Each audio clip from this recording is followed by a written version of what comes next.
Bonjour à tous. La Bible nous demande de ne pas juger les gens. Effectivement, nous ne connaissons pas les motivations qui poussent telle ou telle personne à agir de cette manière. Nous ne connaissons pas ce qu'il y a dans leur cœur. Pour autant, nous pouvons parfois juger des actes. Oui, tel acte peut être défini comme n'étant pas une bonne manière d'agir, une bonne manière de faire. Mais encore une fois, nous ne connaissons pas les motivations. Mais quand il s'agit de juger de certains actes, la Bible donne quelques recommandations. Dans le livre du Deutéronome, par exemple, au chapitre 19 et au verset 15, Dieu dit « Un seul témoin ne suffira pas contre un homme pour constater une faute, un forfait, un péché quelconque qu'on peut connaître. Un fait ne pourra s'établir que sur la déposition de 2 ou de 3 témoins. » Alors voilà une règle simple.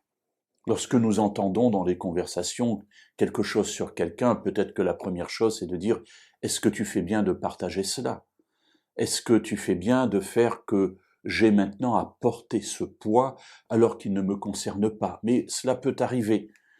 Et à ce moment-là, Dieu nous encourage au travers de cette parole à nous assurer par la déposition de plusieurs personnes que le fait est exact. Effectivement, nous savons que le témoignage peut varier, mais le fond étant le même, on pourra supposer que la chose s'est réellement produite. Permettez-moi d'ajouter quelque chose. Alors, c'est pas que je veuille ajouter quelque chose à la parole de Dieu, mais dans le cadre de ces 2 ou 3 témoins, permettez-moi de vous encourager à faire quelque chose. C'est-à-dire d'aller voir directement les personnes, pour que les témoignages ne soient pas des témoignages rapportés, mais que vous puissiez entendre les parties, les différentes parties et toutes les parties prenantes d'une difficulté. Cela afin d'avoir, dans la mesure du possible, une idée la plus juste de ce que l'on vous a rapporté.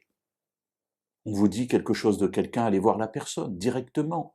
Posez-lui la question. Elle vous expliquera ce qu'elle a vécu. Peut-être que vous pourrez à ce moment-là être certain qu'il y a bien eu un problème, une faute. Mais peut-être que vous comprendrez qu'il y avait des choses beaucoup plus délicates qui n'ont pas été visibles à première vue.